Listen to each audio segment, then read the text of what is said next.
오늘 말씀은 사무엘하 15장 13절부터 23절까지입니다. 전령이 다윗에게 와서 말하되 이스라엘의 인심이 다 압살롬에게로 돌아갔나이다 한지라. 다윗이 예루살렘에 함께 있는 그의 모든 신하들에게 이르되 일어나 도망하자. 그렇지 아니하면 우리 중 한 사람도 압살롬에게서 피하지 못하리라.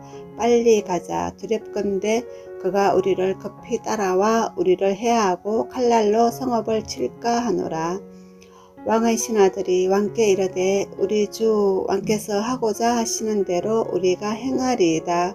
보소서 당신의 종들이니이다 하더라.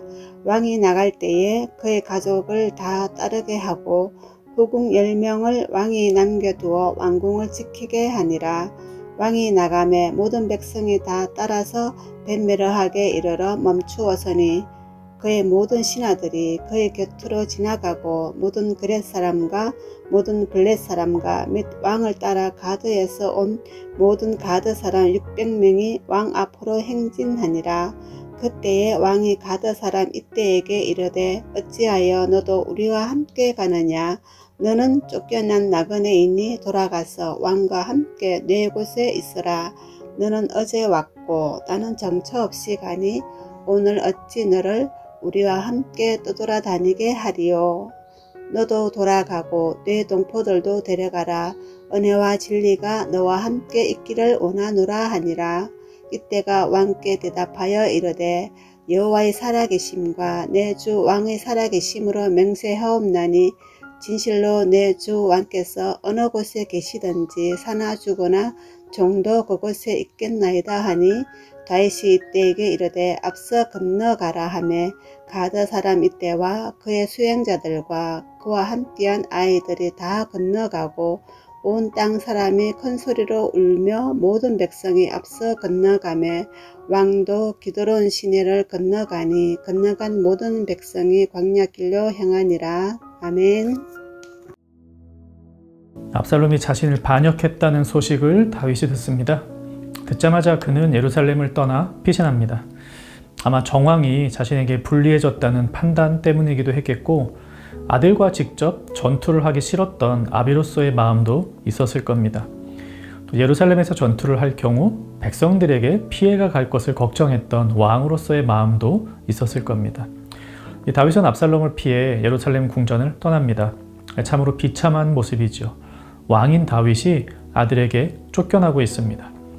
어떤 사람이 봐도 다윗을 탓하며 비웃을 수 있는 장면입니다. 그런데 이렇게 비참한 모습으로 도망가는 다윗을 따라온 이들이 있었습니다. 남들이 다윗을 비웃을 때, 남들이 압살롬에게 붙을 때 충성되게 다윗을 따랐던 이들. 그들은 현대사회에서 과학과 철학과 인문학과 인권의 비웃음을 당하는 기독교, 그리스도를 따르는 우리의 모습과도 같다는 생각을 해봅니다. 오늘 본문에서 다윗을 따르는 이들의 면면을 살펴보며 그것을 그리스도 신앙을 따르는 우리에게 대입해 적용해 보고자 합니다. 먼저 그의 신하들이 있었습니다. 15절 왕의 신하들이 왕께 이르되 우리 주 왕께서 하고자 하시는 대로 우리가 행하리이다. 보소서 당신의 종들이니이다. 모든 신하들이 끝까지 다윗에게 충성한 것은 아니었지만 다윗에게는 충성된 신하들이 있었습니다. 그들이 결국 다윗으로 하여금 왕권을 되찾아올 수 있도록 공로를 세우게 되죠. 신약성경은 그리스도를 따르는 교회를 일꾼으로 묘사합니다. 일할 것은 많으나 충성된 일꾼이 적다고 예수님 말씀하셨습니다. 사도 바울도 자신을 주님의 일꾼으로 여기며 일꾼은 주인을 위해 고난받는 것이 당연하다고 말했습니다. 신하된 자들, 일꾼된 자들은 자신이 섬기는 일을 위해 끝까지 충성합니다. 상황이 변했다고 해서 주인을 바꾸느니 다윗이 쫓겨날 때 압살롬에게 붙으니 이런 이들은 진정한 신하, 진정한 일꾼이 아니죠. 또한 다윗에게는 가족이 있었습니다. 그는 후궁들은 예루살렘 성에 남겨두었지만 가족들은 모두 데리고 갑니다. 성경이 교회를 묘사하는 그림 중 하나는 가족입니다. 교회는 가족 공동체입니다. 우리는 하나님을 아버지라 부릅니다. 예수님께서 우리에게 그렇게 부르라 명하셨죠. 같은 아버지를 둔 이들은 가족입니다. 교회 내에서 서로를 형제 자매라고 부르는 호칭 역시 교회의 가족됨에서부터 연유합니다. 사회에 나가면 직함도 있고 나이도 서로 다르고 또 교회 내에 직분도 있긴 있지만 우리의 기본적인 관계는 가족입니다. 다윗은 가장 급한 그 순간 가족만큼은 함께 데리고 나갔습니다. 그리스도께서 자신의 아버지 하나님을 우리에게도 아버지라고 소개하시는 순간 주님은 그분을 따르는 가족 공동체인 교회를 절대 버리지 않으실 것이라 약속해 주신 것입니다. 교회는 하나님의 가족입니다.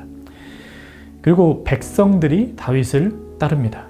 이미 많은 백성들의 마음이 압살롬에게 넘어간 순간이었지만 충성된 신하들과 마찬가지로 충성된 백성들이 남아 있었습니다.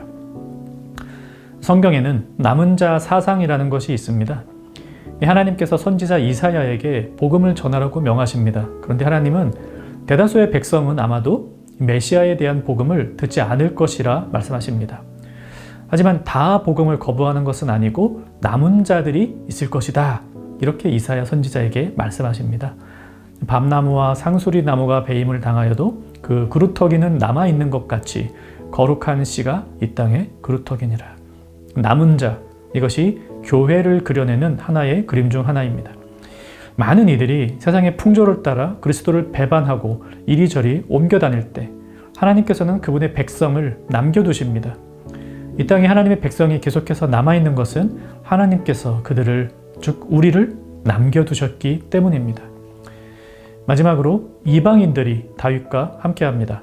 18절 모든 그렛 사람과 모든 블렛 사람과 및 왕을 따라 가드에서 온 모든 가드 사람 600명이 왕 앞으로 행진하니라. 이들은 다윗이 타국을 징벌할 때 어떤 연유로 이스라엘로 들어와 함께 살게 되었던 이방인들입니다. 그들이 다윗을 따릅니다. 자기 백성도 심지어 자기 아들도 배반한 판국인데 다른 나라 백성, 이방인들이 다윗을 따릅니다. 성경은 우리에 대해서 이렇게 표현합니다.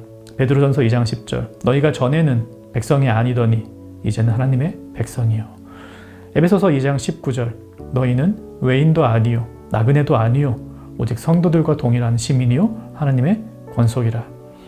우리는 원래 이방인과 같은 존재들이었지만 하나님의 은혜로 그분의 백성, 그분의 가족, 그분의 신하 곧 일꾼이 되었습니다. 오늘 본문에서 쫓겨나는 다윗을 따랐던 신하, 가족, 백성, 이방인의 모습은 십자가에서 무력하게 죽임당하신 그리스도를 쫓는 교회의 모습입니다. 예수님은 이런 우리와 지금 함께 하시며 곧 영광의 모습으로 다시 오실 것입니다. 그때까지 교회가 할 일은 우리 주님 예수 그리스도와 함께하며 그분의 명령을 따르며 살아가는 것입니다. 말씀 생각해만 같이 기도합시다. 하나님의 일꾼, 가족, 백성으로서 충성하며 살게 하옵소서. 또 이방인이었던 나를 부르신 그 은혜를 잊지 않고 또 주변에 있는 이들에게도 복음을 전하며 살게 하옵소서. 오늘 하루 주님과 동고동락하는 청년가족 되시기를 바랍니다.